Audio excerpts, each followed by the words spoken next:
Alam ang masasabi mo. Programang magbibigay ng tama at totoo. Para tama ang alam mo, tara, usap tayo para malaman ang Damdaming Bayan. Live sa DZRH Radio, DZRH TV at DZRH Digital.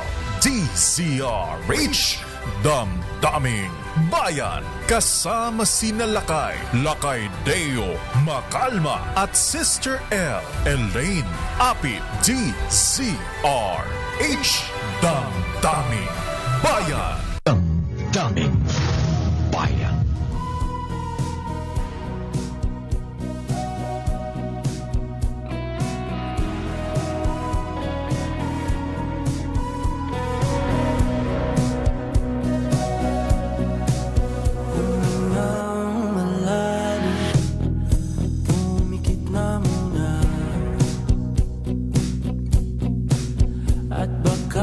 Nagulat yung mga nanonood at nakikinig sa atin. Bakit biglang nagmulto sila? Ito pong pinapatugtog natin ay Multo by Cup of Joe. Bakit? Syempre, hindi pa rin matapos-tapos ang issue ng mga ghost at flood control projects. At noon nga pong weekend, araw ng Sabado, ay pinangalanan na ng Malacanang kung sino-sino ang mga personalidad na bubuo sa Independent Commission for Infrastructure o ICI na tututok po dito sa mga flood control projects at sa ilan pang mga proyekto ng gobyerno. At noong Sabado po ay sinabi ni Palace Press Officer Claire Castro na kabilang nga po sa magiging miyembro ng komisyon ay sina dating Department of Public Works and Highways Secretary Rogelio Babes Singson at Rosana Fajardo na country managing partner ng auditing firm na SGV and Co. Samantalang si Baguio City Mayor Benji Magalong ay ang magsisilbi naman pong advisor o special advisor at investigator. At daw may mga umaalma na bakit daw nandoon si Mayor Magalong. Para sa akin mas okay na siya ang nandoon. Ano yung classmate? Pakilagay na lang dito, nadidistract ako kay classmate.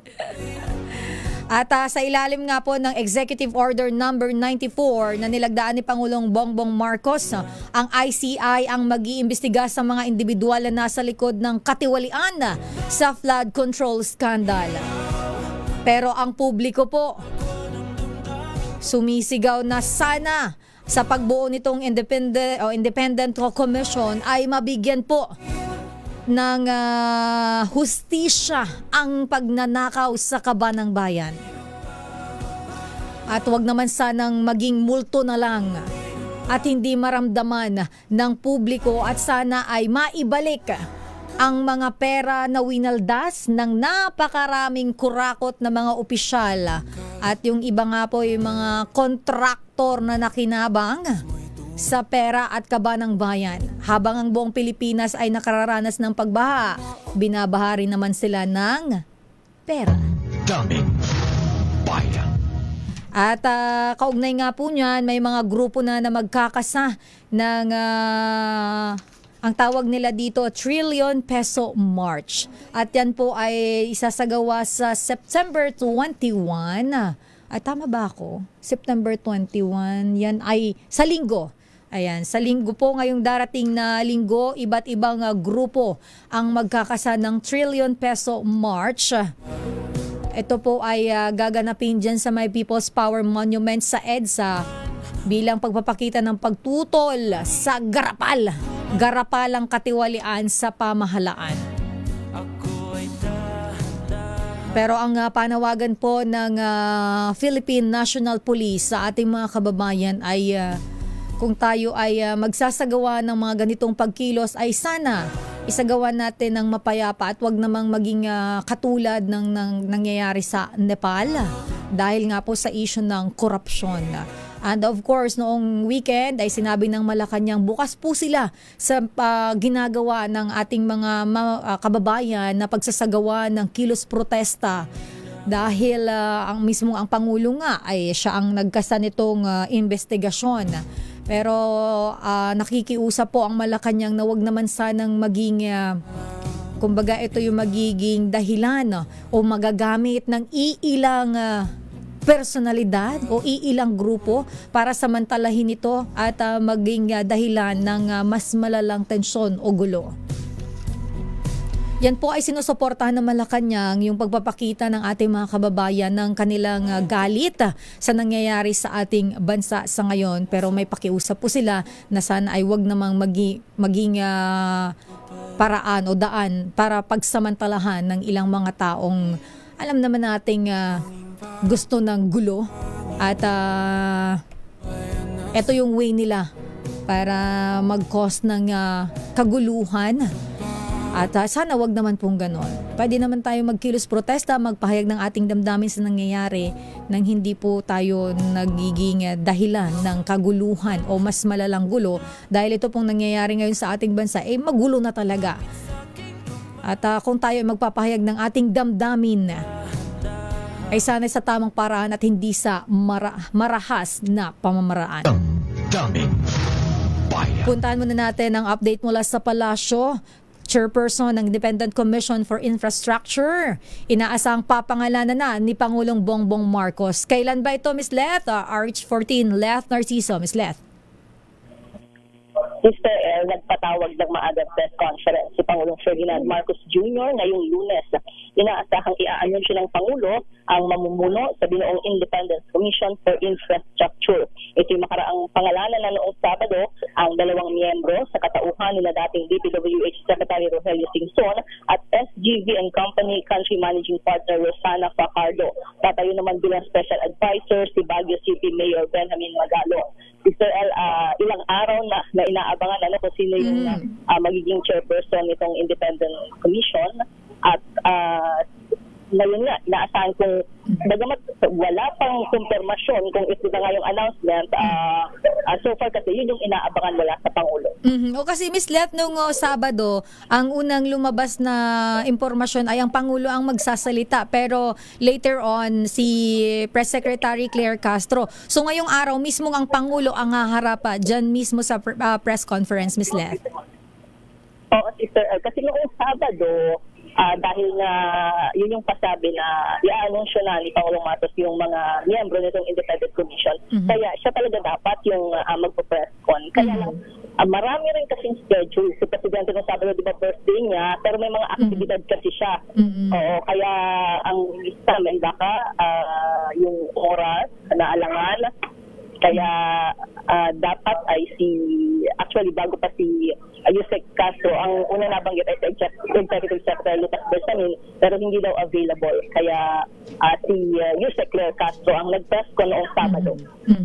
Ms. Leth, maliban dito sa press conference ng Pangulo, ano ang inaasahan nating schedule niya ngayong araw? Oo, bukod dito sa maagang press conference, may 3 pang aktibidad si Pangulong Marcos ngayong maghapon. Kaya nga, ang tanungan dito ay kung nakakapag-accommodate ba siya ng mga tanong o mag-a-announce lang talaga. Dahil mayroon siyang pasisinayaan at awarding ng mga bagong unit ng pabahay at lupa sa San Pablo, Laguna. Dadalo rin siya sa pagpapagana ng City Core Power Plant sa Tuy, Batangas.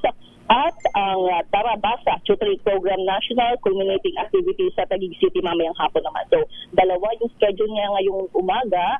Maliban pa dito sa press conference. Pangatlo na ito. Tapos mamayang hapon may isa siyang schedule. Ayun, medyo busy ang Pangulo. Pero Ms. Leth, ito, medyo lang tayo, lighter side lang. Monday Ang Senator Amy Marcos, nakita natin noong weekend, binati ang kanyang kapatid sa kabilangan ng mga bali-balita na meron silang konting hidwaan ng kanyang kapatid.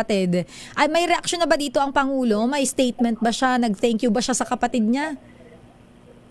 Oo, so far wala. Pero siguro kung nag-thank you, baka sa kanila na lang. Pero yung ipinapubliko kung ano yung naging tugon ng Presidente, walang ganun, Sister El. Pero ano ba ang sabi nga, dati pa ng palasyo na wala namang problema sa Presidente kahit critical yung kanyang kapatid. Walang negatibo na anumang sinasabi si Presidente kay Senator Amy. Maraming salamat, Ms. Leta. Magbabalik ako mamaya kapag nag-umpisa na itong press conference ni Pangulong Marcos. Ito si Lester Narciso para sa DZRH. Una sa Pilipinas, una sa Pilipino. Damdamin Bayan. Abangan niyo po yan mamaya ang press conference ng Pangulong Bongbong Marcos. Mukhang i-anunsyo na. Bagamat sabi nga ni Ms. Let ay wala pang kumpirmasyon. Pero asahan na natin, sana i-anunsyo na kung sino ang magiging chairperson at simulan na agad-agad yung pag-iimbestiga. Sino ba ang dapat managot at sino ba ang mga dapat, Diyos ko, dapat naman may makulong na. Damdamin Bayan. Ay, nako. Monday na Monday, hindi pa rin po natatapos ang mga issue. Marami tayong pag-uusapan dito sa programa. Pero, ang Lakay Mayor Deo Macalma ay humahabol po. Ito po si Sister L. Elaine Apit. Nakakasama nyo sa programang Damdaming Bayan. Humahabol sila kay Mayor Deo Macalma. Maya-maya po, nandito na si Lakay. Medyo traffic na, no? Maaga pa pero traffic na kanina. Kaya sa mga bumibiyahe, ingat-ingat po. Mayroon tayong oil price hike, Kyle, bukas. At ilan bang inaasahan nating taas presyo sa produktong petrolyo bukas? Parang ang dami nating pinoproblema, pati yung presyo ng bilihin at presyo ng lahat ng mga produktong mga binibili natin, mga pinopurchase natin, mga pangunahing bilihin, lahat na lang nagmamahal. Pero ang Maynilad at Manila Water ay may dagdag bawas sa kanilang singil sa tubig. At yan daw po ay simula sa October 1. Mamaya alamin natin kung magano ang dagdag singil sa kada cubic meter na konsumo ng mga customer ng Maynilad at gayon din ng Manila Water. Samantala, puntahan nga muna natin si RH15 Giselle Ricafort dahil ang National Bureau of Investigation magre-rekomenda na sa Department of Justice ng mga posibleng kasuhan sa flood control scandal. Ito ba ay kasi ang DOTR, no, sila ay hindi pala DOTR, sorry, DPWH, nasanay lang tayo na si Secretary Vince Dizon ay of course galing kasi siya ng DOTR. Pero ang bagong kalihim ng Department of Public Works and Highways na si Secretary Vince Dizon ay meron na po silang na-filean ng mga kaso kaugnay dito sa flood control projects scandal at yung hindi lang project, yung iba po ghost projects. Pero ang DOJ daw ay may magre-rekomenda na rin ng mga posibleng kasuhan. At kailan at sino-sino ang kasama sa listahan ng mga kakasuhan? RH15 Giselle Ricafort. Giselle. Sister L, nakatakda magsumite ang National Bureau of Investigation ng kanilang rekomendasyon sa Justice Department sa mga posibleng kasuhan kaugnay nga ng flood control scandal. Sabi sa DZRH ni NBI Director Jaime Santiago, kabilang ito sa lalamanin ng inisyal nilang ulat sa DOJ bukas o sa Miyerkules. Nadiskubre ng Bureau na interlocking o sila-sila rin ang miyembro ng mga board ng mga sinisilip nilang contractors. Ibig sabihin kahit iba-iba pa yung kumpanya na sumasali sa bidding, iisa lang naman yung may-ari ng ilan sa mga ito kaya wala ring talo. Idiniin niyang hindi pa rin off the hook sa investigasyon ang mga lokal na pamahalaan na naguhugas kamay sa mga dispalingado o ghost project sa kanilang mga nasasakupan. Ayon sa direktor, hindi nila itinuturing na gospel truth ang pagdinay ng mga LGU at ika-counter pa nila ang mga pahayag. Nilinaw naman ni Santiago na hindi pa umaabot ang kanilang investigasyon sa mga isinasangkot na senador at kongresista dahil inuna nila yung mga binisitang lugar ni Pangulong Bongbong Marcos. Kaugnay naman ng mga pinangalanan ng Diskaya Couple, sinasyan na tinitimbang at sinisilip nila itong maigi upang matalupan ang buong katotohanan. Hinimok ng NBI Director ang mga may nalalaman o posibleng whistleblower na lumapit sa Bureau kasabay ng pagsigurong confidential ang kanilang ikakanta at pagkakakilanlan. Nakahanda rin ang retiradong judge na sumipot sakaling ipatawag sa pagpapatuloy ng Senate inquiry sa anomalya sa darating na September 18. Ito si Giselle Ricafort para sa DZRH sa Pilipinas o na sa Pilipino. Damdamin Bayan. Maraming salamat, RH15, Giselle Ricafort. Ito na yung taas sa presyo sa produktong petrolyo. Hanggang 20 centavos ang itataas ng gasolina. Ang diesel naman po ay hanggang 50 centavos, habang sa kerosene ay wala daw po, posibleng walang paggalaw. Centavos lang ang taas, pero kahit ganyan, naramdam pa rin. Yung diesel, 50. So, pang ilang taas sa presyo na ba ito, Kyle? Pangatlo o pangalawa? Pangatlo na. Ayun. So, pangatlo na po ito. Kailan ba tayo magbabawas? O mayroon bang oil price rollback sa mga susunod na linggo? Pero ang tanong, magano? Daming Kasi minsan nabubudol tayo, ang saya-saya natin. Wow, may rollback, magpapa-full tank ako. Pero pagka ipinagbangga mo yung taas presyo doon sa sa bawas sa presyo ng petrolyo, luging-lugi ka pa. Pinagbobola lang tayo nitong mga to. Akala mo naman di kami marunong magmata. Pero merong nagagalit dito, sabi dito sa ating comment section. Asan na ba yun?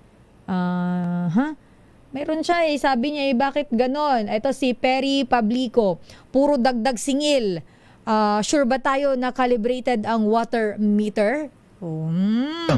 Daming bayan. Pero maliban po dyan, marami pa tayong issue na pag-uusapan. Nagtitrending nitong weekend.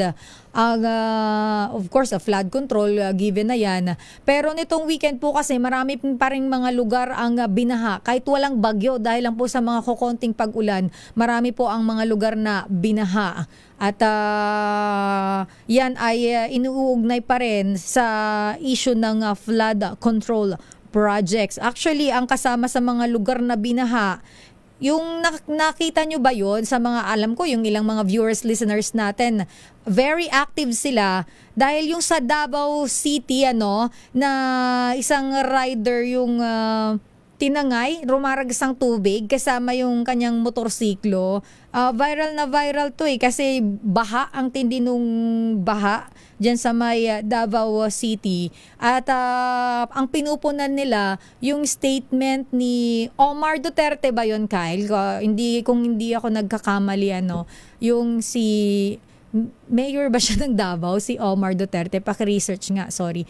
Ang sabi niya, walang flood control, ganon, parang ghost project sa Davao. Pero yung mga kongresista, ayan, siya po ay congressman ng Davao City, si Omar Duterte. Ayan, apo ni Pangulong, former President Rodrigo Duterte. Dahil dun sa statement niya, nung nag-trending itong video na to na may baha sa Davao City, yung mga netizen nagkagulo. So parang sabi niya, ayan ba yung wala sa inyong, hindi sa inyo uso yung flood control? Ganyan. But anyway, yun po ay damdamin ng ating mga kababayan.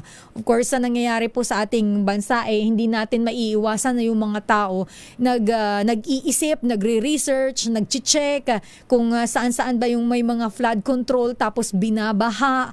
Actually, sa lugar, sa Bicol region, marami may malaking budget pero lagi namang binabaha. Diyan na lang yan sa Region 5, marami dyan. Akala nyo ba? Yung mga iba dyan, tatahitahimik lang, pero sila mismo involved sa mga ganong korupsyon. Daming bayan. Bago pa ako ma-high blood, mag-commercial break muna tayo. Pilipinas ang oras. Marami pa tayong pag-uusapan. It's 8:30. Ang oras na yan ay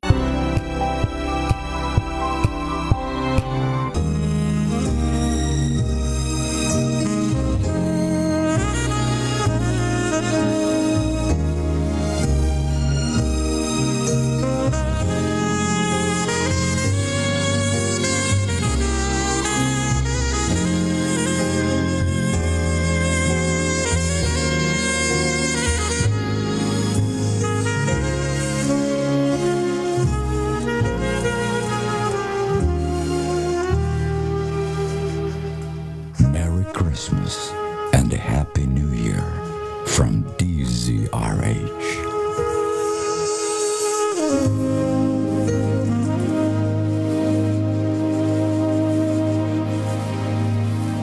Ilang days before Christmas, Miss Pusya.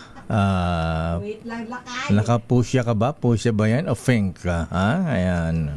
Pink to Lakay, Pink ba yan? 101 days Wow! Lakay. Ang bilis ng Bago panahon. magpasko.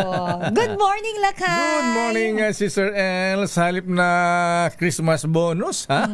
13-month pay, 14-month pay ang pinag-uusapan natin. Ito pa rin po, mahabigan, issue pa rin sa mga corruption. Ay, nako talaga. Uy, naalala ko. Buwaya? Ay, hindi pala. Ayan. Sino kaya yung may-ari no ano? Sino kaya nasalubong ko kanina? Nakita ko sa Skyway na naka Lamborghini kulay yellow, Sister L. Alam mo, Lakay, nagugulat ako. Madalas mayroong ngayon ganyan. Ganun ba? Nung nakaraan, mayroon din ako nakita. Kulay parang pa-orange siya. Orange naman. Yes, yung hindi siya sobrang orange, Lakay. Parang nagmi-mix ng yellow tsaka orange. Nagulat ako. Tsaka di ba may Ferrari na pula pa akong nakasabay? Ayan. Oo, sabi ko, wow, naliit ako sa daan. Saan kaya ito? Itatago na ba ang mga ito? Saan ba dadalhin ng mga iyan? Napapadalas kayo sa kalsada, ha? Kasi yung mga helicopter, yung mga private jets. Na-dispatch na ba? Ay, nandun na sa abroad. Ayan, yung iba nandun na sa Singapore para i-deregister. Ibig sino sabihin, sino may-ari? Mga politiko. Monday, so good to me. Monday morning, it was all I hoped it would be. Magandang umaga, Malacanang. Good morning, Mr. President. Ay naimbag nga bigat na po, Speaker Boji. Ayan. Ano ba? Ha? Siya ba? Mukhang the Ilocanos are coming. Mukhang bagong ano mukhang yun na ang compromise agreement, ha? Ayan. Para hindi na magka-EDSA 4. Huwag naman, Lakay, kasi hindi naman natin kailangan yung mga ganun Yes. At least nakita natin na ang presidente mismo ang nanguna sa pagbubulgar dito sa mga katiwalian.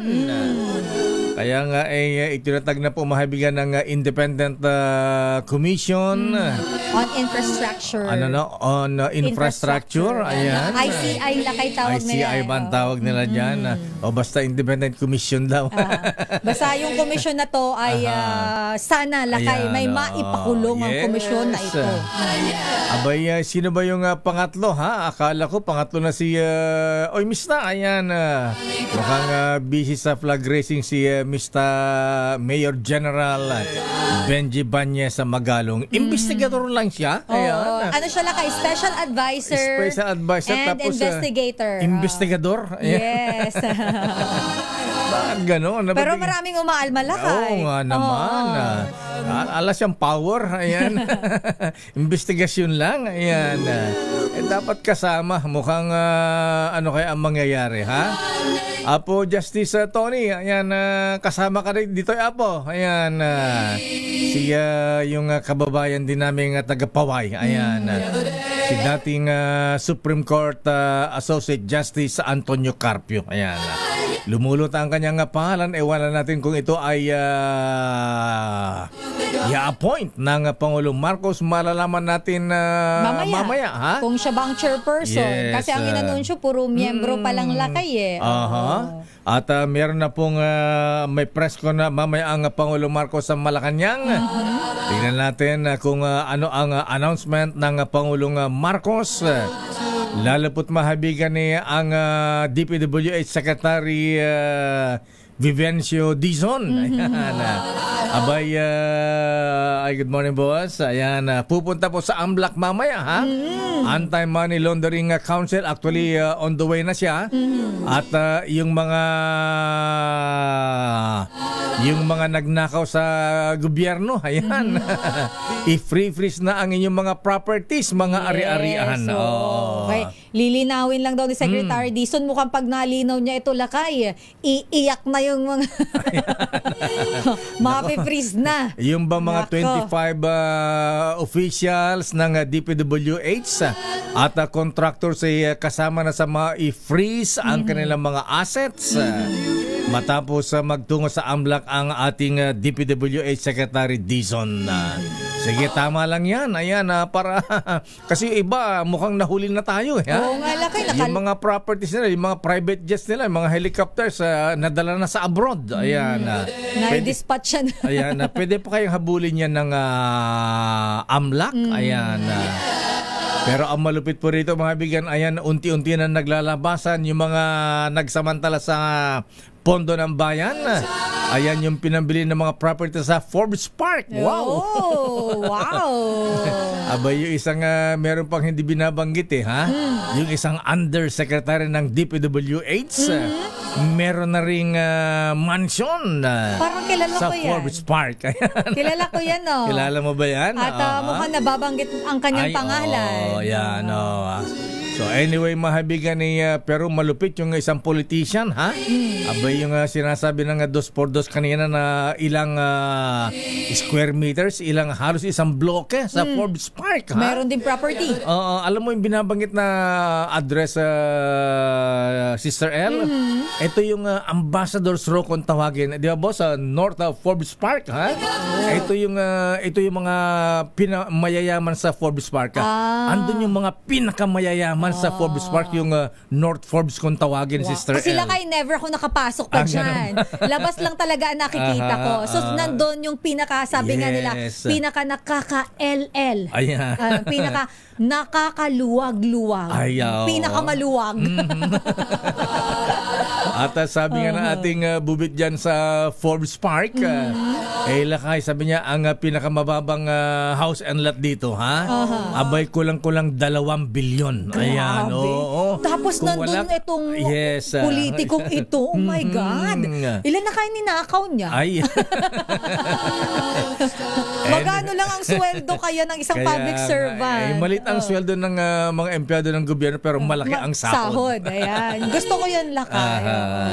May sweldo na, may sahod pa. At least ang maganda rito, sana hinahabol na sila. At sana po itong taxpayer sa money, mga kuyang mga ating ay maibalik sa kaban ng bayan. Ayan. Dapat lang, Lakay. Kasi kawawa ang buong Pilipinas. Ay, sinabi habang sila, mo. Lakay, nagpapakasarap. Buti man lang sana kung pinagpaguran nila, pinagpaguran ng mga taxpayers yan. Diyos ng me, bayan. ang tindi ng tax natin. Tapos itong mga to, garapalan kung magnakaw. Yung pala, nakaw lang. Tapos, makin natin, ipinopos pa sa social media. Ayan. At ang malupit, Lakay, sumisikat pa sila kasi syempre yung mga tao na-admire sila na, wow, ang yaman niya, ang dami niyang luxury na bags, sasakyan, lahat na lang yata, damit, mga shoes. Yun pala, Diyos ko. Katulad na isang misis na isang politician. Abay, kung i-post yung kanilang yung mga garang apartment sa Paris, ayan. Ay, wow. Kung, parang hindi ko ako yan, bago yan, Sister L. Bago, ayan, bago. Habang pinipicturean pa nung kanyang mister na politician. Talaga? Oo, nasa kama. Tapos, naka-boots, nasa kama. Baka madumihan yung kama, Lakay. Sabi ko, ang ganda-ganda ng puting-puti yung kama. Tapos, naka-boots. Ano ba yung boots niya, Lakay? Yung boots na, na parang maraming uka-uka, yung makapal ang swelas. Hindi, I mean, yung brand. Hindi mo ba nakita yung brand? Hindi nakita. Sayang. Di sana naano natin siya, Lakay. May term dyan ngayon ng mga tao. Ang tawag dyan, outfit check. Pag sinabing outfit check, Lakay, titingnan nila yung presyo, magkano ang presyo ng damit mo, magkano ang presyo ng shoes mo. Parang si Engineer Alcantara na outfit check ng mga tao habang nanonood ng basketball. At saka hindi lang yan yung misis pala ng politician, ha? Siya ang number 2 buyer ng YSL sa buong mundo. Wow! Yves Saint Laurent. Tama ba ako? Yari sa Laguna. YSL. Gusto ko yung yari sa Laguna kasi support local tayo, Lakay. At saka kung ipasara yung Karcher sa Hong Kong, ha? Talaga, Lakay? Para exclusive sa kanya, ha? Seryoso ba, Lakay? Ay, talagang kitang-kita naman Tapos sinuhoard niya ba yung lahat ng tinda doon? Hindi, parang walang ibang sinasarado. Siya lang ang customer doon. Grabe. Anyway, mahabigan siguro matatapos na ang mga ito, ha? At yung kagagawan ninyo, kayo rin ang gumagawa ng problema ninyo ngayon. Yes. Dahil mga ipinagyayabang ninyo Alam namang hindi ninyo pinagpaguran yan. Yes, flaunt pa more. Flex pa more. Yes. So yan po mahabigan ng mga latest at naluma tuloy yung aking special na balita, Sister El. Laka hindi yan luma. Trending ba? na trending kaya ang ngayong special na balita. Oo. Parang kalahating milyon na yata ang views mo doon. Ganun ba?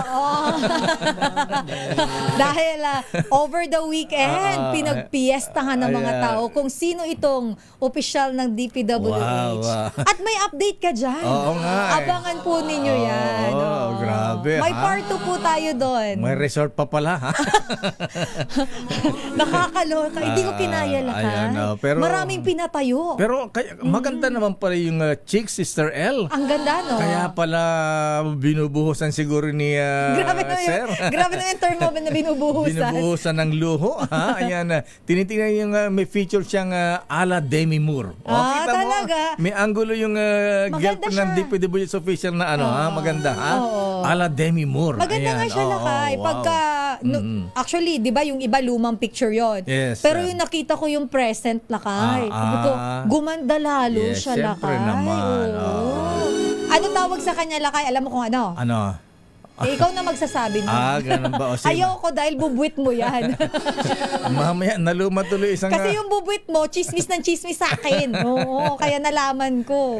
Naluma tuloy isang district engineer. Ito nga district engineer naman na Sister L dahil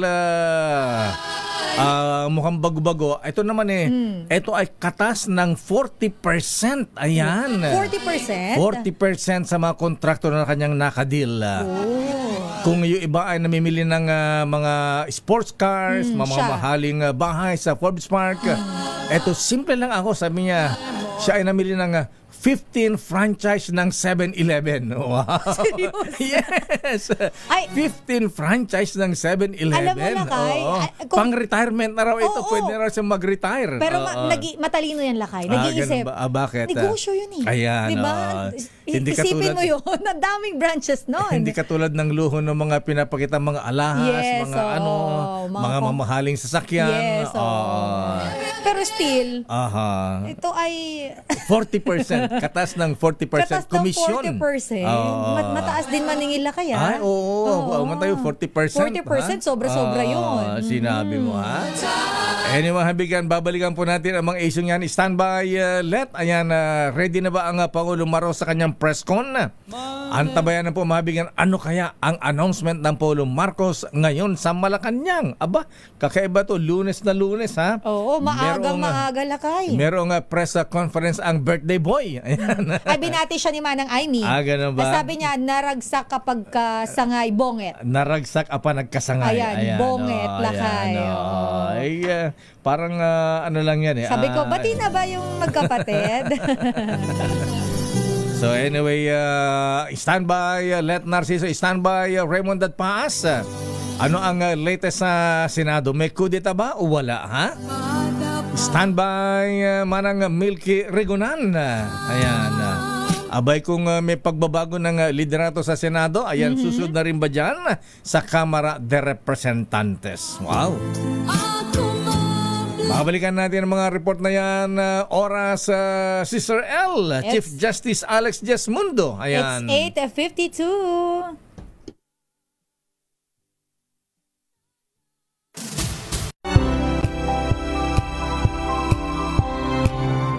Mga taga Campo Aguinaldo, good morning.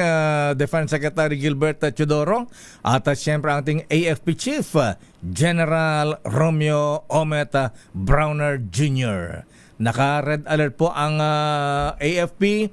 Ayan, sa mga kilos sa protesta na inaasahang magiging malaki po sa September 21 ang anibersaryo ng deklarasyon ng Presidential Decree 1081. Alam mo yun, 1081 Martial Law. Ayan, yes. noong September 21, 1972. Yan lang kayong sabi nila ay, tawag nila dyan ay trillion peso march. Trillion na march. Ayan. Parang madami sila lakay, magsasama-sama sila diyan sa may EDSA Monument, diyan sa may EDSA Shrine lakay. Ayan na, kaya lang halo-halo yata ito mabigan. Labo-labo ba? sila ayaw magsama-sama sabi ng iba, di namin kay kagrupo, DDS kayo doon kayo sa kabila. Alang yan, ang kukulit ng itong mga pero alam mo lakay, may mga nagsasabi na parang mayroong nagsabi na parang kahit ano pang partido mo dapat hindi nakasama, magkaisa tayo, dapat Pilipinas ang nakalagay, hindi kung BBM, DDS, wala dapat ganun, dapat Pilipinas. Pero makalma lang po, chill lang, huwag naman natin gayahin sa Indonesia at Nepal na sinusunog ang bahay, kaya tuloy yung mga exclusive subdivision ngayon na Sister L, kung saan nakatira ang mga opisyal, ayan, mga kontraktor na involved sa katiwalian, abay naka-heightened alert din ang mga mga gwardiya sa mga exclusive subdivision. Mahigpit lang hindi basta-basta nagpapapasok. Ay, oo, ayan. Pero eto na Lalo ka na pag pumasok ka dun. Ay, oo. Iban nyo tong Deo Makalma na to. Bawal makapasok to dito. Ayan, so yan po mahabingan. Lalo sa, pati sa probinsya, meron tayo isang kilalang congressman dyan na sandamakmak ang kanyang mga properties na alam ng mga katas ng ng mga DPWH projects. Abay nag-hire na ng 100 security personnel. 100? Para bantayan ang kanyang mga properties. Tinalo pa yung presidente. Ang daming properties, iba-ibang lugar. Ayan, baka mami gayahin daw sa Indonesia o kay sa Nepal, baka sunugin. Ayan, kaya panawagan natin sa ating mga kababayan. Peaceful rally lang. Yes, at least may nakita na tayong ginagawa ng administrasyon. Ayan, hintayin na lang natin na may maparusahan, may makulong dyan. Mag-rally tayo ng talagang rally kapag nag-investigate pero walang pinarusahan. Lokohan na yan, moro-moro na yan. Ayun nga lakay, moro-moro. Actually, marami nagsasabi, sana wag naman maging moro-moro lakay. Pero sa Senado, ayan, tuloy ba ang ngayong itatatag na ang binuo na ang Independent Commission for Infrastructure o on Infrastructure? Sino kaya ang magpapatuloy pa ba ang investigasyon ng Senado at Kamara dito sa anomalya ng flood control projects? Ay, oo nga, kasi parang magiging doble-doble lang kayo. Yes. At anong mangyayari, Raymond, dyan sa Senado? Ngayong pinalitan na si Senator Rodante Marcoleta bilang chairman ng Senate Blue Ribbon Committee, magpapatawag ba kaagad ang Senator Ping Lacson? Pero ito ang latest, yung pinalutang na kudit na muling pagbabago ng liderato sa Senado, malabong mangyari ayon sa mga senador ng mayorya. Alamin natin ang latest mula kay Aris number 28 mula sa Senado, Brad Raymond at Paas. Please come in, Raymond. Mayor Elaine, matibay ang bagong mayorya ng Senado na kinabibilangan ng 15 senador kontra sa 9 na miyembro ng minorya. Ito ang deklarasyon ng mga senador na kaanib ng mayorya kasunod ng pinalutang na panibago na namang pagbabago ng liderato sa Senado. Ayon kay Senate President Tito Soto III, kailangan mag-ingat ang ating mga kababayan sa pagpapaniwala sa ganitong mga balita. Mahalagang bosisiin kung kanino galing ang mga report. Isang regional news channel na nakabase sa Davao ang nagpalutang na mayroong regodon na naman sa Senado. Si Senator Alan Peter Cayetano umano ang pinalutang at maaring pumalit kay Senate President Tito Soto. Tinawag na fake news ni Senator Ping Lacson ang napaulat na pagbabago ng liderato at panggulo at panglito lamang ito. Sabi naman ni Senador Juan Miguel Zubiri, intriga lang ito dahil sa katunayan ay meron silang caucus ngayong Lance at nag-confirm na yung mayorya ng mga senador. Kinumpirma din ni Senador Erwin Tulfo na mananatili sila ng kanyang kapatid na si Senador Rafi Tulfo sa bagong mayorya sa Senado. Raymond, putulin lang kita babalikan ka namin dyan sa Senado at narito ang Pangulo Marcos sa kanyang press con sa Malacanang. Standby ka lang dyan. Aris number 14 mula sa Malacanang. Let, please come in. Miss Let. Lakay si dating Supreme Court Associate Justice Andres Reyes Jr. ang mamumuno sa ginaong Independent Commission for Infrastructure. Balikan natin si Pangulo Marcos. and a good record of being able to find justice for those who have been victimized. And together with him are, of course, Babe Singson, who I think is familiar to everyone, as the former DPWH secretary. But beyond that, he has always been working in terms of the infrastructure. And as a former DPWH secretary, has an idea of where the bodies are buried. So that will give us immediately a advantage when we're doing this, when the commission is doing its investigation. And of course, the last member is Rosana Fajardo, who is the country managing partner of SGV & Co.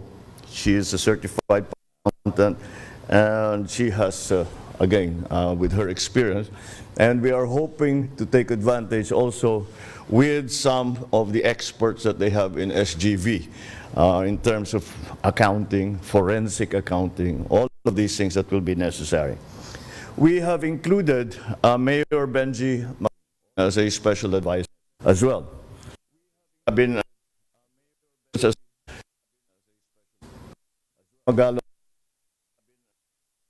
the answer is when I went to Baguio at tinignan ko yung mga malabo na flood control project ng port. Investigador naman talaga si Mayor Benji. Kung maalala ninyo, he was the one who wrote as CIDG head the one report the Mama Sapano incident. And that was immediately that gave me, that's when I came to know of him and saw that he, again, I went back, meron na siyang, being a good investigator, he had a very, very detailed, very good report.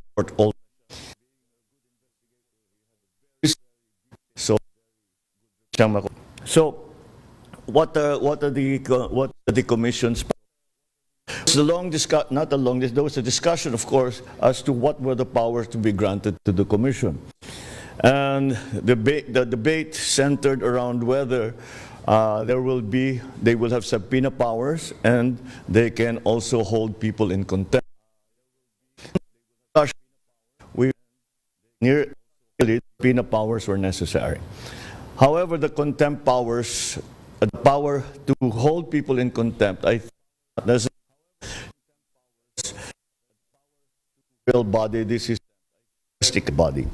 So what the commission is invest. They will call people. They will records. They will conduct hearings, and they have their findings. They will go to agent. The ombudsman, if it's an administrative case, government employees, all of the proper agencies do not see them. And if they continue, if such personalities continue to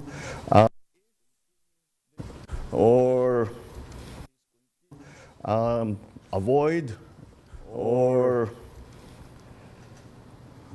not cooperate with the ombudsman or the DOJ, doon sila makukontempt. So we do not lose that power and capability to hold people in contempt should they not cooperate, should they not respect subpoenas, etc. So yun na ngayon ang ating sitwasyon. We are, I'm very encouraged because pag nakausap ko sila, all of them are in agreement that we have to move very quickly. And we have to get something done as quickly as possible. Hindi pwedeng mapanis lahat itong information na binigay ng taong bayan doon sa isumbong mo sa Pangulo. Kaya sabi namin, bilisan na lang talaga ninyo.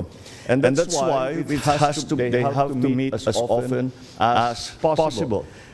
That is for them to decide. They have already decided to meet today to make the organizational decisions that need to be made, i.e., how the Secretariat is going to be organized, what sort of people they need to bring that, where their offices will be, kahit yung mga forms na gagawin para doon sa commission, they have set that. And when asked how often you plan on meeting, ang sagot sa akin, araw-araw. They will meet every day. And either privately or they will hold some, I don't know if they plan to hold hearings in public. It's all up to them. What I want to stress here is that the independent nature of this commission. Hindi kami makikialam sa trabaho nila. We will of course be in discussion with them. We will ask them, ano nangyari, what have you found, what are we doing next, etc. But we're not about to direct them as to how they are going to conduct their investigations. And we are going to leave it up to them. As a matter of fact, in our discussions with them, they also said, may we make suggestions, may we make proposals so as to the procedure for bidding, for all these contracts, para hindi na maulit ito. And we, of course, I said, we're perfectly open to that. What we really want is to fix the system. I was very encouraged because in my meetings with Justice Andy yesterday, sabi niya, this has to be, we have to make it nothing less than a turning point in the conduct of governance in the Philippines. We have to make a change, and it is a fundamental change in the way that we do business. There also have been questions as to why the scope of the investigation is over 10 years, or the last 10 years rather. The answer is twofold. The practical answer is this: COA is only required to keep records for 10 years. So those are the records that we know we have, na nakakasiguro tayo na matulungan yun. Pangalawa doon, kaya't I will do it for as long as possible dahil marami na tayong napag-usapan at isa sa napakahalaga para sa akin, malaman paano tayo napunta sa ganito. Ba't nagkaganito yung gobyerno natin? Paano nangyari ganito yung naging bidding? Paano nangyari na ganito ang naging pagbigay ng kontrata? How did this evolve? Dahil nung sa experience ko sa local governments, experience ko sa legislature, hindi naman ganito. Ngayon, we have to find out how this happened and what are the changes that we need to make so that we make this into an inflection point in terms of how government does its business, and to make sure that the funds that belong to the people are well spent and properly spent to the advantage of all of us, to the advantage of the economy, to the advantage of those who are in danger areas. So that is why the 10-year period, those are the two reasons basically why the 10-year period was specified. To go further, we are actually now, since we have canceled all flood control projects for 2026, those savings, we already put a menu. Kaya para nga, unang-una, kahit na for the budget na sinusulat ngayon, kailangan na maliwanag na mapupunta sa tamang lugar. And so we have made a menu for our legislators to follow and say that all insertions, all changes made can only be made to the benefit of these agencies here. We'll give you this. You can take a picture now, but we will give you a proper image. And they basically cover education, agriculture, health, housing, infra, ICT, labor, social, energy. Pero ibang nature nito. So that is the first step that we are taking. The other step that I was a little surprised to find out was that kapag tinanggal na yung rule na dati na kapag may project ang national government sa isang LGU, pag tapos na yung project, kailangan i-accept nung mayor, kailangan i-accept nung governor. Kati barangay captain, kailangan tatanggapin niya, titignan nila. And this is an important safeguard. Dahil, pagka nasa LGU ka, hindi mo naman pinagkikitaan yung project. Kaya, ang maliwanag, titignan to talaga na tama, na yung kalsada, 8 inches talaga yung konkreto. Pagka may asphalt overlay, makapal talaga yung asphalt overlay. Yung flood control, lahat yan. And so, I have instructed the DPWH, and for that matter, all of the departments to return that. Tinanggal in the last administration yan yung acceptance. Alala ko nung governor ako, walang natatapos na, walang pwedeng sabihin completed kung hindi accepted ng local government. Babalik natin yun. Tinanggal nila in the last administration. We are putting it back because that is one of the best safeguards that we have. So that is essentially the situation as it stands. We are trying to move as quickly as possible. In the meantime, of course, our attention continues to be directed to the work of government. That the infrastructure development continues, that our education program continues, that our social programs also continue na walang patid. As a matter of fact, we are accelerating them and increasing them. So that's generally the situation. But so now I'll open the floor for questions. Thank you. Thank you very much, Mr. President. The first question will come from Kat Domingo of ABS-CBN. Good morning, Mr. President. Sir, in terms of priorities and focus, how different would the investigation of your independent panel be compared to what we've seen in the House and in the Senate? It will be completely independent. That's something that cannot be said if, for example, the Senate conducts, well, maraming nababanggit na senador. If the House conducts the investigation, marami ring nababanggit na congressman. Kaya sinasabi ng mga tao, bakit naman nag-iimbestiga sila but they're investigating themselves, which is always a little bit of a difficult situation. It's hard to be fair. But they are, of course, as I said before, it's their prerogative to conduct such investigations. However, so as to make it very, very clear to people that this is independent. I would like to stress this over and over again. It is an independent commission, and that is why we have taken great pains to make sure that that independence is respected, is recognized, and is observed.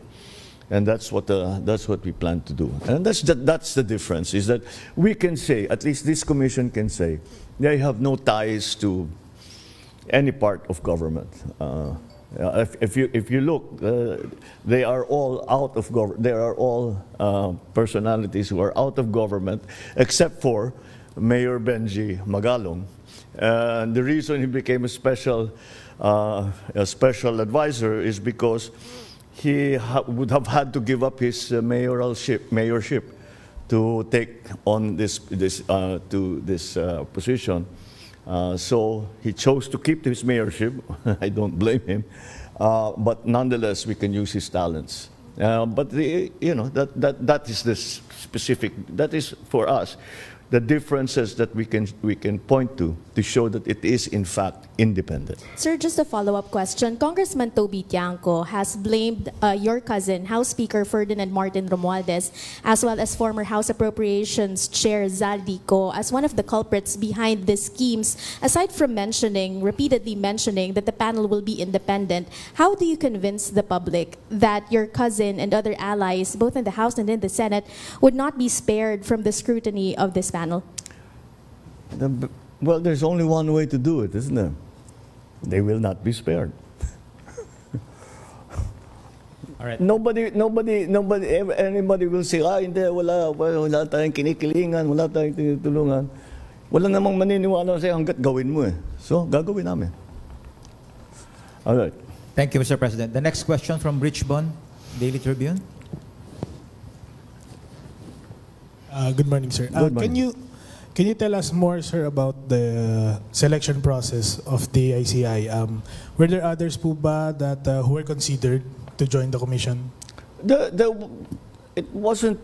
We opened the process to people. We said that we need independent people to man or to occupy the positions in the commission, and so that's what we tried to do.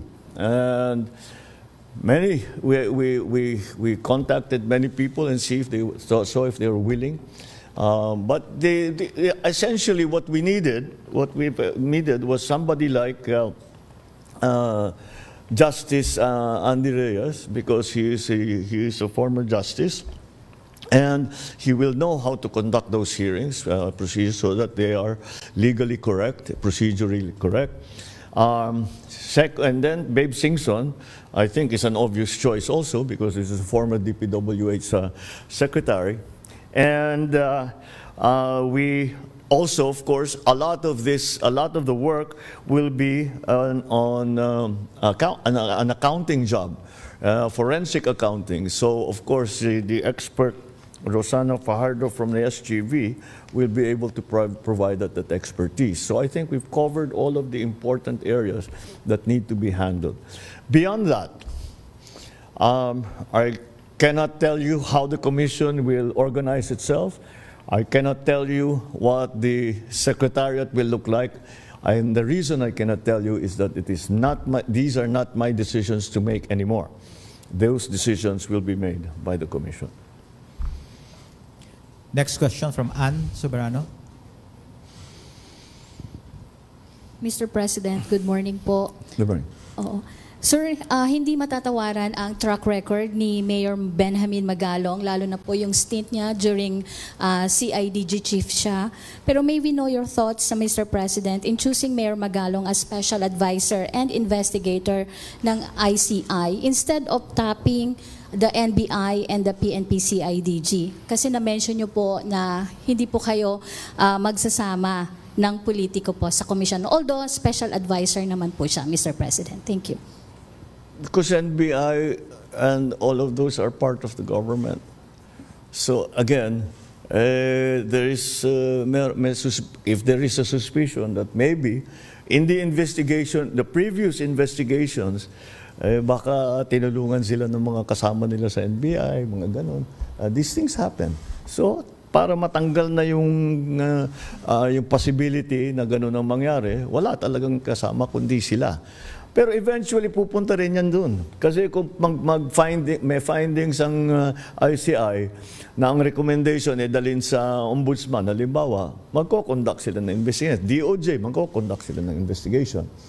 But of course, they will be able to take note of the investigation that was already conducted by the Independent Commission. And in that case, that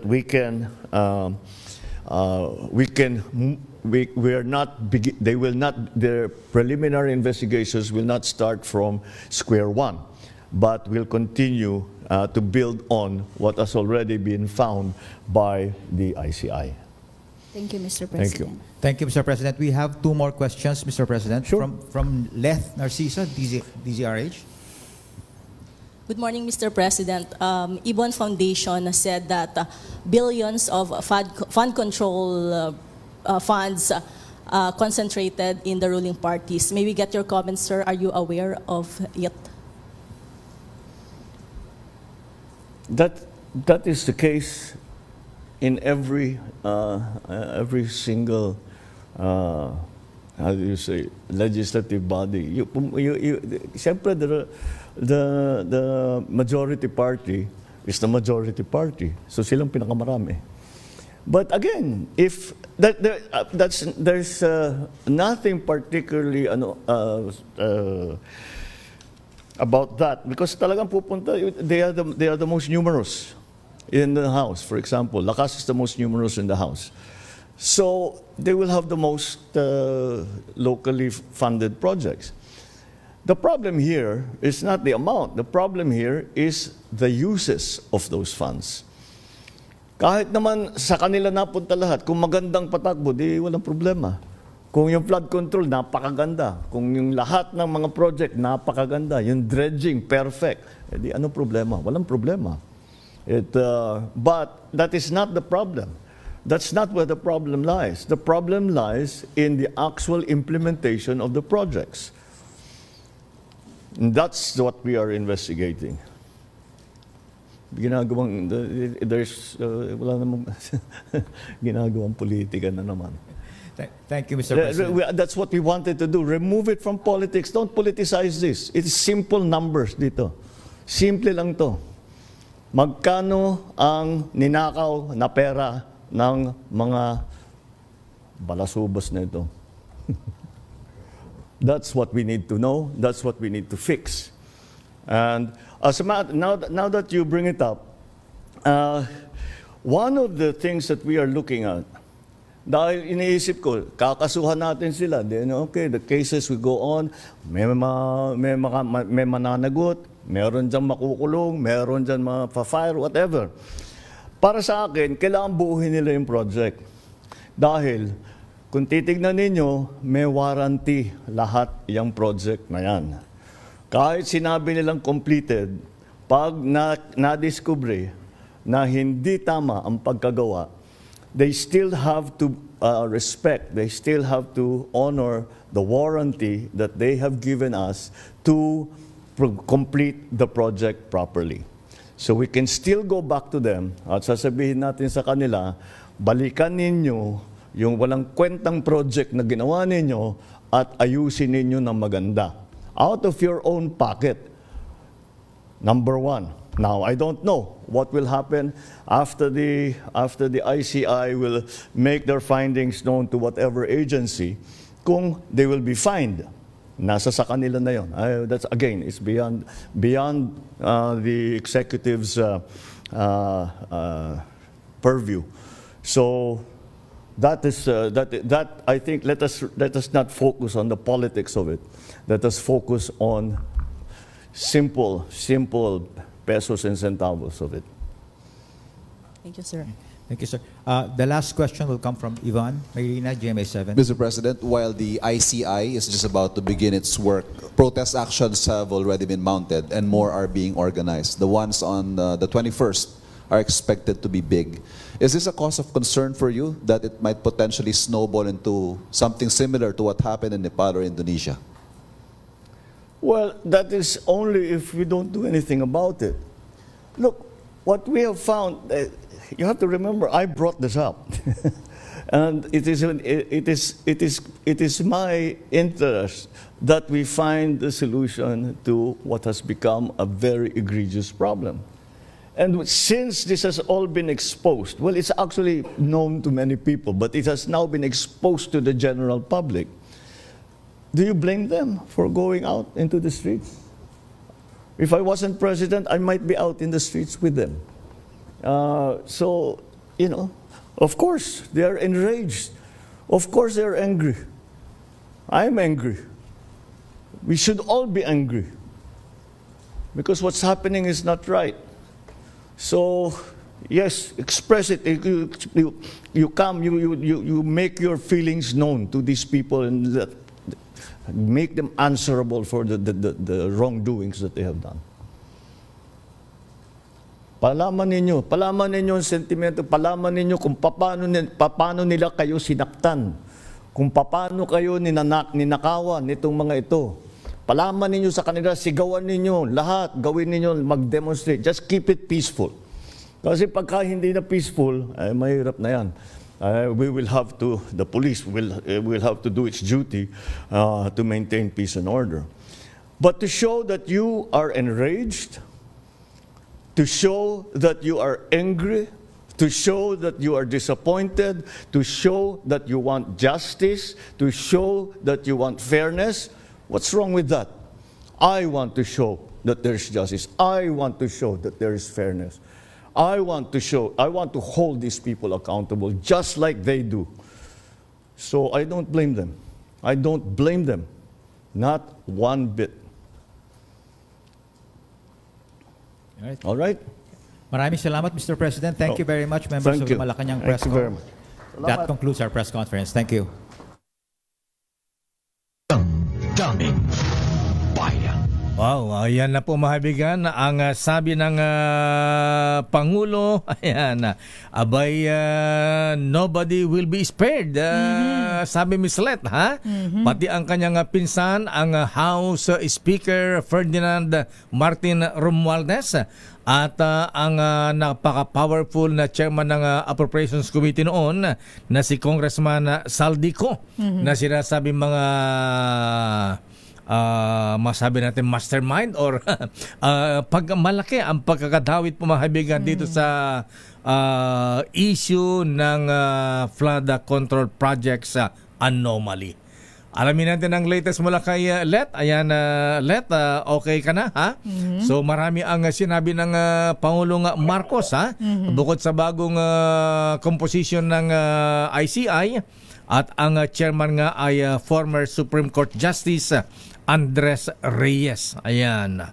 At yung issue kung bakit special advisor lamang ang Mayor Benji Magalong, dahil ayaw po ni Mayor Magalong na masakripisyo naman yung kanyang pagiging mayor ng Baguio City. Ayan. So kasi ang tinatanong ng mga tao, bakit special advisor lang at investigator? At least na ipaliwanag na lakay na kung magpo-full time pala talaga siya doon as member, kailangan niyang i-give up ang kanyang posisyon. Kasi ang sabi ng presidente, the members will meet daily. Araw-arawin. Dahil kailangan daw po they should move quickly. Ang sabi ng Pangulong, ha, dapat ma-actionan na kaagad. Ayan. Abay, at ang maganda rito ay may power to cite for contempt ang mga hindi makipag-cooperate dito sa isasagawang investigation ng ICI. Ayan.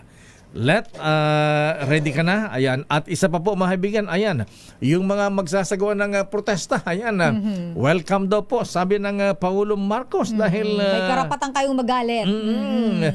We should be all angry. Ayan. Ang sabi ng Pangulong Marcos, mga kaibigan. Balikan natin si Let mula sa Malacanang. Miss Let, ha? Ayan, mukhang galit na. Ayan, mukhang seryoso ang presidente dito sa kampanya talaga laban sa korupsyon, lalo sa mga involved sa flood control project scandal. Miss Let, please come in. Oo, lakay, maliban dun sa mga, bukod dun sa mga binanggit mo na completely independent. Yan naman daw ang kaibahan nitong Independent Commission for Infrastructure doon sa ginagawang investigasyon ng Senado at Kamara. Dahil nga, ayan, batid din ni Presidente na kayong mga puna na dahil may mga nababanggit na mga kongresista, mga senador, kaya ang sabi niya, at least itong mga yung composition din ng Independent Commission, walang hindi sila parte ng gobyerno, at yung sinasabi daw na kung walang sasantuhin, wala naman, madali daw kasi sabihin at baka wala ring maniwala, so gagawin na lang nila. Ayan, at yung tinanong sa selection process, sabi ng Presidente, binuksan lakay yung proseso sa mga tao na kailangan nila ng mga tao para nga dito sa bubuong Independent Commission. Ayan, ang binanggit na si dating DPWH Secretary Rogelio Simpson, obvious choice naman daw dahil kabisado niya yung proseso sa DPWH, at maging si Rosana Fajardo na sabi niya yung kukunin din yung expertise ng sa SGV ng iba pang kasamahan niya.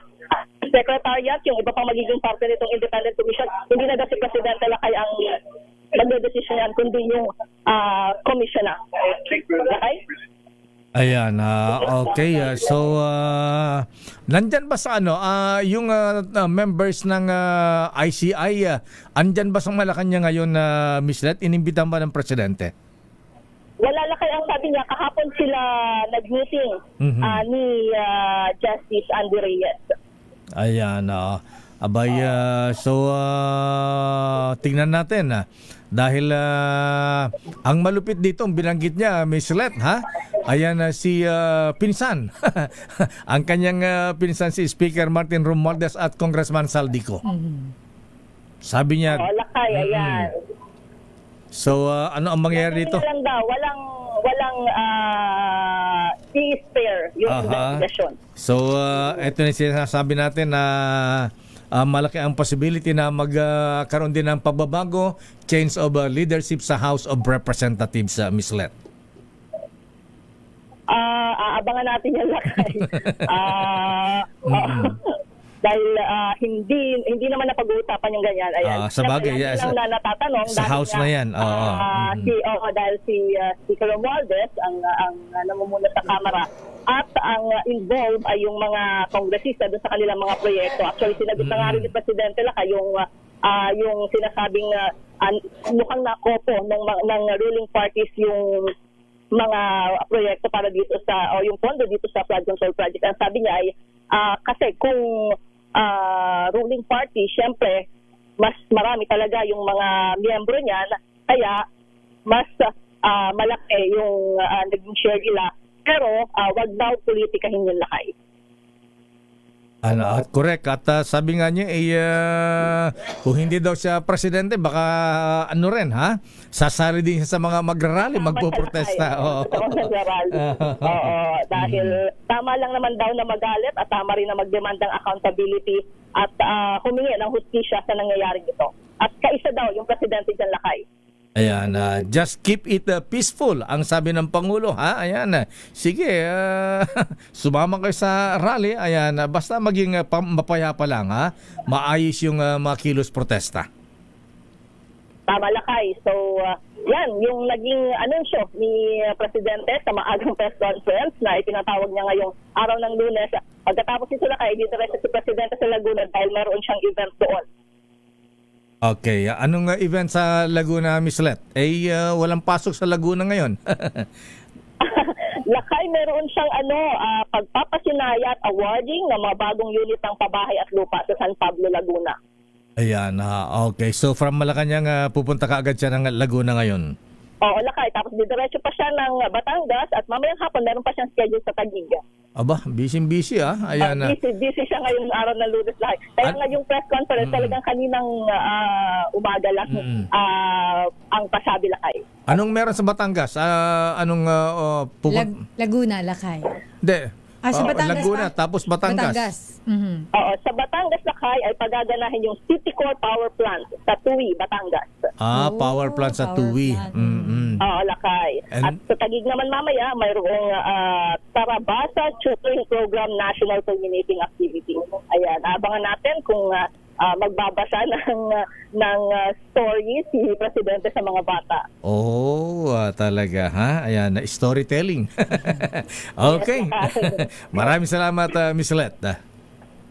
Ito si Let Narciso para sa DZRH. Ito sa Pilipinas, una sa Pilipino. Damdamin Bayan. Maraming salamat, Let Narciso mula sa Malacanang. At alamin nga natin ang latest mula sa Senado. Balikan natin, Lakay, sila kay Raymond. Dahil kanina hindi natapos yata yung report nila kay Raymond. Hindi natapos yung report niya. Ayan, Raymond at Paas, please come in. Raymond.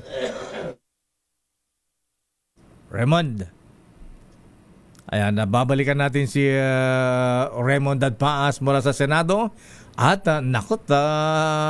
maraming kinakabahan siguro sa Senado at sa Kamara. Dahil ang sabi ng Pangulong Marcos, alam niya. Ayan, alam niya po, mabigyan na may mga involved sa mga flood control scandal na ilang senador at mga congressmen. Kaya't ang sabi niya, ayan, kung magsasagawa sila ng sarili nilang investigasyon, it's their prerogative, sabi ng Presidente. Pero ang Independent Commission for Infrastructure, tuloy ang kanilang independent investigation dito sa mga skandal na ito. Pero Lakay, alam mo, doon ako medyo seryoso na ako, medyo natawa ako doon sa binanggit ng Pangulo. Na ano? Na ang Senado at ang Kamara nag-iimbestiga, pero inimbestiga nila yung sarili nila. Yung nga, kaya sige, siyempre, kanya-kanya nga trabaho. Sabihin nila, in aid of legislation, alam na tayong magagawa dyan. Ayan, trabaho nila yan. Pero basta kanya-kanyang trabaho, ang ICI, isasagawa ang kanilang independent investigation. Daming Bayan. Standby, Raymond at Paas. Standby man ang Milky Rigunan. Naku, yung mga senador at congressman na nadadawit dito. Ano kaya ang kanilang reaksyon? May magre-react ba o mananatiling tahimik? Baka yung iba, magsibagayahan na, mag-alisan na rin ng Pilipinas.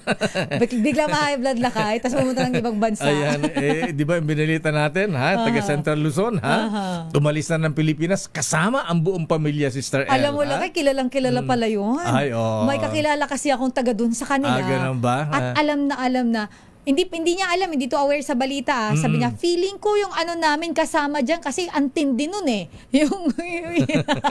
Yung official doon sa kanila, sabi ko, saktong-sakto ka diyan pero lumipad na siya. Ay, nasa US of A na siya. Yes. At siya pala ay merong bahay doon. Wow. Kaya pala sinamang buong pamilya na malamang di na babalik.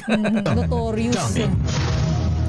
Babalikan po natin lang pang mga mainit natin mga balita. Oras, Sister L. 9:36. Kung man kayo, mahiya naman kayo. Daming Bayan. Oras, Sister L. 9:43. Ang sabi ng Pangulong Marcos, magkano ang perang ninakaw ng mga balasubas na ito? Grabe. Yan. Mga balasubas pala kayo eh. Ayan, sana nga, kumilos ng mabilis. Sabi ng Presidente, move quickly. Sabi po, ayan po ang marching order sa ICI. Ayan. At dapat bago pa sila makatakas, ayan, nako, Sek Boying, ayan, ng DOJ, ang immigration. Baka mamaya, habang wala pang yung iba dyan, lookout bulletin order lang. Baka mamaya, magsipagtakas ng mga ito, Hindi ba pwede lakay yun? Hindi ba lalabag sa batas? Hindi ako masyado aware. Yung kapag iniimbestigahan ka, pwede bang HDO na muna? Di ba? Kailangan muna requirement, makasuhan muna, Sister L. Kailangan kasuhan muna lakay. Sayang. Dapat kasuhan na. Ayan. Tama, yung mga nakasuhan na sa ombudsman siguro, dapat dapat may HDO na yun. Whole departure order na dapat yan. Daming Pero magandang umaga po mga kaibigan, Yan, magandang araw mga kababayan. Andito pa yung lingkod, Dayo Makalma sa DZRS at may exciting akong balita para sa inyo. Ngayong 50th anniversary ng Mega, may Mega Millionaire promo na may up to 50 million pesos worth of prizes. Kasama na dyan ang instant GCash vouchers at maging monthly winner ng brand new car o 1 milyong piso. Simple lang sumali. Bumili ng especially marked Mega Sardines, Mega Mackerel at James Coffee Products at kunin ang promo code sa loob ng lata o sachet at i-text sa official Facebook page ng Mega Sardines. At paalala mga ka-DZRH, itago ang sachet o takip ng lata na may promo code dahil kailangan ito para maklaim ang major prize kung sakaling manalo. Ako po si Dayo Makalma, nagsasabing sali na sa Mega Millionaire promo. Promo runs from June 6, 2025 to December 31, 2025 per DOH FDA CFRR permit number 1573 series of 2024. Daming Bayan. Standby man ang Milky Rigunan mula sa Kamara. Nakot, ano ang reaksyon ng mga congressmen? At narito muna ang balikan muna natin ang naudlot na report ni Raymond at Paas. Raymond.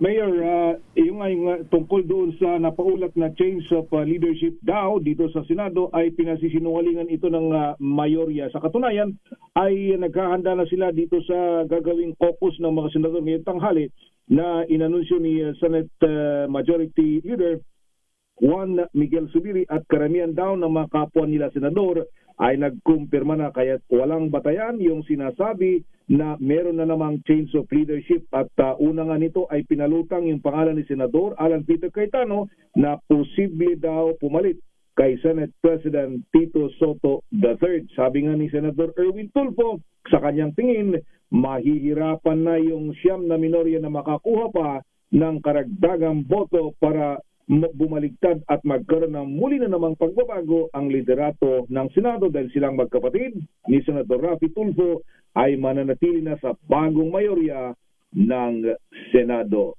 Doon naman sa issue ng pagdinig, Mayor, ay tuloy ba? Anunsyo ni Senator Ting Lacson bilang bagong chairman ng Senate Blue Ribbon Committee na sa Huwebes muling ipagpatuloy o ito yung kanyang pag-upo sa kaunang pagkakataon bilang chairman ng Senate Blue Ribbon Committee ay ipagpatuloy yung pagdinig hinggil sa flood control project at kung saan daw huminto yung komite sa pangunguna noon ni Senador Rodante Marcoleta ay kanila itong ipagpapatuloy. Ang kanilang gagawin lang ay medyo i-trim down yung mga tao na kanilang iimbitahan dahil mahirap naman yung imbitahan na punong-puno yung session hall pero hindi naman matatanong yung iba. Sayang lang ang kanilang oras. So pipiliin lang nila kung sino-sino yung kanilang iimbitahan. Pangunahin sa kanilang listahan yung mag-asawang Sara at Curly Discaya sa panig ng mga kontraktor, sa panig ng DPWH ay yung grupo ng PGC Boys na taga Bulacan sa panguna ni Engineer Bryce Hernandez na nakakulong pa rin ngayon sa Pasay City Jail. Mayor. Okay, babalikan namin Raymond. Ma-exciting, ha? Ayan. Itong mangyayari sa Senado, lalo't ang Senate Blue Ribbon Committee Chairman ngayon ay Senator Ping Lacson. Alas 10 ngayong umaga, Mayor, may scheduled news conference si Congressman Senador Rodante Marcoleta at alas 11 naman, 11:30 pala si Senador Amy Marcos. Magkasunod yung kanilang news conference ngayong umaga ngayon dito sa Senado. Tutukan mo si Manang Amy kung anong reaksyon dun sa speech ng kanyang statement ng ading Presidente Bonget. Hindi baka gaya nung dati, Mayor, isa lang ang question. Ano? Kay Boying Rimulya lang. Okay nga ron. Maraming salamat. Thank you. Balik sa inyo, Mayor at Mr. L. Daming bayan. Mainit talaga kay Boying. Sandali lamang manang milikirgunan. Sa panito na tag-ulan, mga kaibigan, madami na naman ang nagkakasakit. Kaya dapat maging malusog at aktibo po tayo. Kaya todo alaga ako sa katawan. Kung ano ang payo ng doktor, sunod lang. Sa reseta, ang gamot na pinipili ko, yung world class. Gamot sa high blood, syempre world class. Gamot sa high sugar, world class. At gamot sa high cholesterol, world class pa rin mga kuyang mga ateng. Pero presyong abot kaya. Rhea Generics po kasi. Ang magumagawa ng magamot ng Rhea Generics ay makilalang world class pharmaceutical companies. Tulad na naman ng Pfizer, Viatris, Sanofi, GSK, Otsuka, Merck, Fresenius Kabi, AstraZeneca, Lundbeck, Boehringer Ingelheim at Bayer sa kanilang mga pasilidad. Rhea Generics, tunay na world-class ang kalidad sa abot-kayang halaga. Dalhin lamang po ang reseta sa Mercury Drug at piliin ang world-class. Piliin ang Rhea Generics. If symptoms persist, consult your doctor. Oras, Sister L. 9:50. Ang oras na yan ay hatid sa inyo ng ng serbisyo sa pagbabalita ng inyong lakay. Patunay ko na mahalaga ang malakas na resistensya sa araw-araw. Malaking tulong sa akin ang N+ Gold. Isang nutritional powder drink na specially formulated para sa healthy aging at daily nourishment ng katawan. Malaking tulong ito kaya ang inyong lakay ay aktibo pa sa pagtatrabaho. At nakakasabay pa ako sa aking mga kapitbahay na millennial sa pagja-jogging. Full pack with vitamins and minerals ang N+ Gold. Tamang-tama po sa pangailangan ng ating katawan, lalo pagka nagkakaedad, mga kuyang mga ateng. Kaya mahalagang alagaan ang ating mga mahal sa buhay, kaya dapat inaalagaan din natin ang ating mga sarili. Kaya pag uwi nyo mamaya, dumaan muna sa Mercury Drug na malapit sa inyo at mag-uwi sa inyong mga magulang ng N Plus Gold. Yan ay tanda ng pagmamahal. Daming Bayan. Ano ang latest sa Kamara, Miss Sister L? Ang latest sa Kamara, investigasyon ng Senado at Kamara, posible daw magpatuloy pa rin dahil sa limitadong kapangyarihan ng ICI o Independent Commission for Infrastructure. Detalye balita mo, RH12, Milky Rigunan. Mana Milky. Sister El at Lakay, posibleng magpatuloy pa rin ang mga investigasyon ng Kamara at Senado sa kontrobersyal na flood control project anomalies kahit binuo na ni Pangulong Bongbong Marcos ang ICI o Independent Commission for Infrastructure. Ito ang posisyon ni Bicol Saro Party List Representative Terry Ridon, co-chair ng House Infrastructure Committee sa panayam ng isyong pambayan. Ang kay Ridon, kahit kumpleto na ang mga miyembro sa pagkakatalaga kay ni Pangulong Marcos kay dating Supreme Court Associate Justice Andres Reyes Jr. bilang tagapamuno, posibleng magpatuloy pa rin ang mga investigasyon ng Kamara at Senado hanggat hindi pa ganap na nasisimula ng investigasyon ng komite. Sabi ni Don, limitado ang kapangyarihan ng Executive Order No. 4 habang ang Kongreso ay merong contempt and subpoena powers. Anya, handa rin ng House Infracom na makipagtulungan sa komisyon pero sa ngayon, itutuloy muna nila ang mga investigasyon, pagpapatawag sa iba pang mga resource persons at pagkalap ng iba pang mga ebidensya. Narito si Bicol Saro Party List Representative Terry Ridon, co-chair ng House Infracom. Yun nga din ho yung pagpasok ho ng kahalagahan din po ng pagsisiyasat ng Kongreso at Senado. Bagamat naintindihan natin yung mga concerns din po ng mga kababayan natin na para syempre parang may impression nga na may conflict of interest dahil mga kasamahan ho natin mga naisasalang dito. Pero kailangan natin alalahanin, ang Kongreso at Senado meron siyang contempt at subpoena powers. No? So, doon po sa mga aspeto na pwede ho niya talagang gawin yung trabaho niya para magsiyasat. At nakita natin ito ngayon, dito sa mga hearings po ng Senado at Kongreso, talaga may mga totoong impormasyon naman din po na nakalkal. Ito pong mga pagdinig po na ito, despite yung pong binabagit natin na concerns relating to conflict of interest. No? So, kaya nga ho, dapat makita ho natin kung paano ho pwede maging complementary yung pong trabaho ng Senado, Kongreso, at ito po nga Independent Commission. Actually, particularly dahil sa limitations ng ICI, baka mas mahalaga ho talaga na magtuloy pa rin po yung trabaho po ng Kongreso at Senado sa pagsisiyasat sa flood control corruption. Actually, dahil sa mga investigasyon, sinabi ni Ridon na hindi kinukonsidera ng komite na maging state witness sa mga diskaya dahil kung tutuusin, sila ngayon ang bagong bersyon ni Janet Lim Napoles na bahagi at mabigat na pananagutan sa kontrobersya ng flood control projects. Naghintay din kami Lakay at Sister L sa reaksyon sa mga sinabi ni Pangulong Marcos na hindi ligtas sa investigasyon ang ilang mga mambabatas at kung kinakailangan daw ay paharapin din maging si House Speaker Martin Romualdez. Ako si Milky Rigunan nagulat para sa DCRH, una sa Pilipinas, una sa Pilipino. Daming Bayan. Maraming salamat Manang Milky. So yan ang aabangan natin. Ano ang mangyayari kay House Speaker Martin Romualdez at Congressman Saldi Co.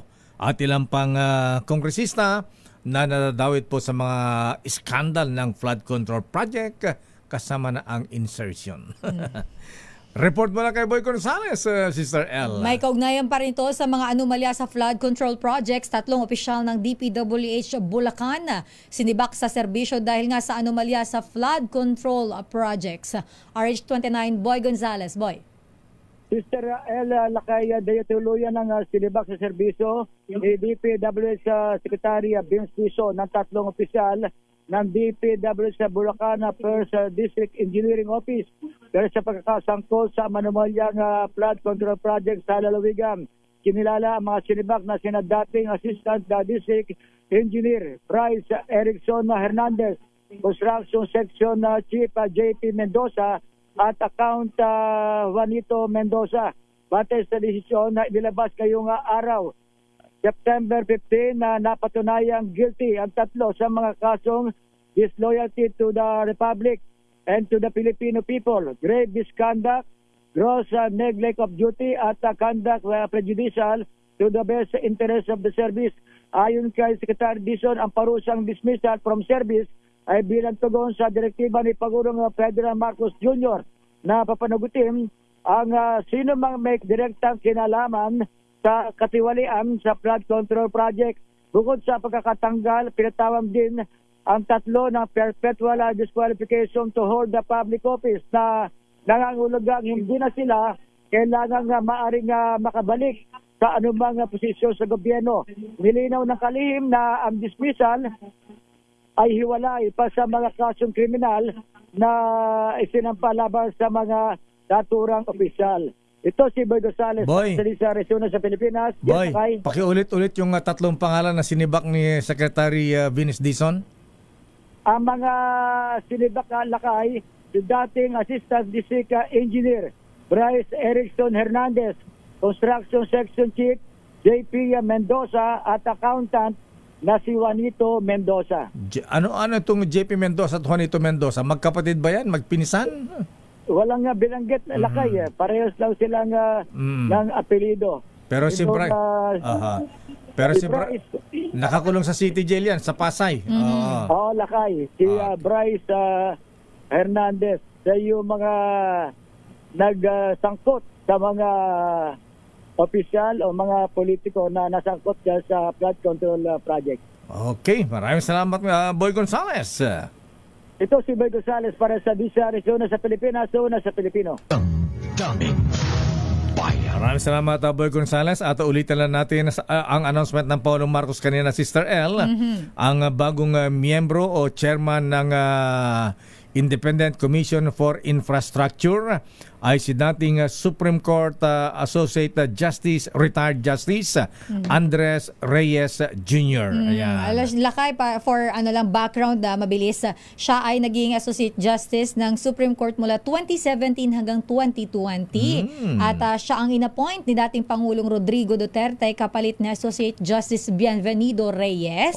Duterte appointee pala. Yes, at si Justice Reyes ay anak, lakay, ni Andres Reyes Sr., dating presiding justice ng Court of Appeals noong panahon ng Marcos era.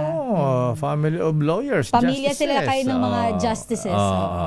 At of course, andyan na po, nabanggit na noon si dating DPWH Secretary Rogelio Babe Singson. At pangatlo ay si Rosana Roses. Ayan. Hindi Roses. Ano na? Rosana... Ano nga lang? Fajardo. Fajardo, ikaw talaga lakay. Rosana Fajardo, ayan. Mula sa SGV ang country manager ng SGB, ayan.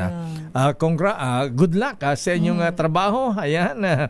Justice Reyes, Secretary Singson, at Ma'am Rosana Fajardo. At of course, ang Special Advisor for Investigation, ayan, Mayor Benji Mista Magalong. Ayan. Advisor at investigador. Advisor na investigador pa.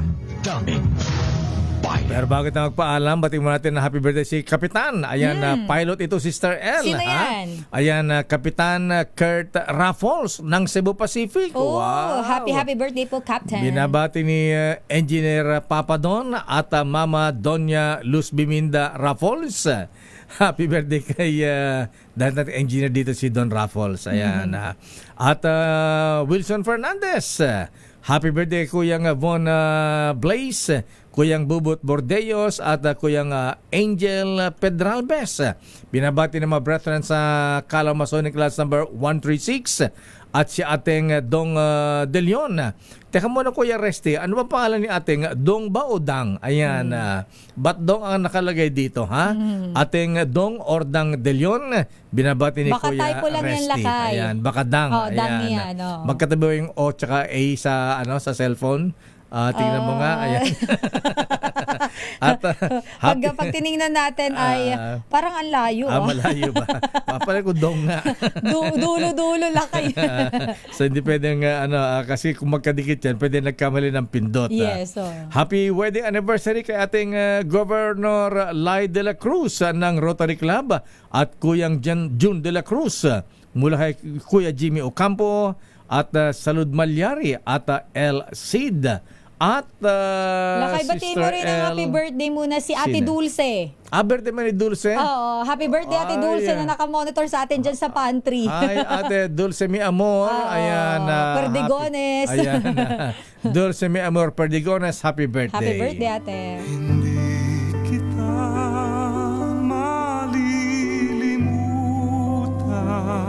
At malungkot na balita po mga kaibigan sa mga kaibigan, kakilala at kamag-anak na amin pong kasama dito na si Andy Verde. Ayan, siya po ay sinundo ni Lord kanina alas 3 na madaling araw sa kanilang bahay sa Grand Victoria, Cabanatuan City, Nueva Ecija. Ilan taon ba si Andy Verde? Sir Andy Verde Lakay ay 70 years old. 70 years old si At Andy. nakilala siya Lakay sa tawag na Midnight King. At siya Lakay ay programa niya yung DZRH with Love at Balitang Prom D. Doon siya Lakay napapanood. At ang kanyang libing Lakay ay sa September 18 sa may Eternal Garden, Cabanatuan City, alas 9 po ng umaga. Our condolences, pakikiramay po, and of course kay Sir Andy. Rest in peace, Sir Andy. Your soul rest in peace, parang Andy, ha? Multuhin mo yung naghila ng gamit mo. Di ba siya yung ninakawan dito, Laka? Yung hinilahan. Makokonsensya na yun, Laka. Ayan, si Kiko Calado na nanonood sa atin sa Las Vegas, Nevada. Ay, hello, Sir Kiko. Ayan, nagpapabuti ng pakiramay sa pagyaw ni Andy Verde. At ganoon din, brethren, our condolences, our brethren drop their working tools. Kuyang Jerry Marinas at Noble Francis Blanco. Our condolences po sa ating mga kapatid na sinundo na po ni Lord. At yan ang kabuuan natin palatuntunang damdaming bayan. Ako po si Deo Macalma. Ito po si Sister L, Elaine Apit. Stay safe. God bless. Operation Tulong susunod na. Wonder Woman, Miss May Binauhan. Bye-bye. This time check is brought to you by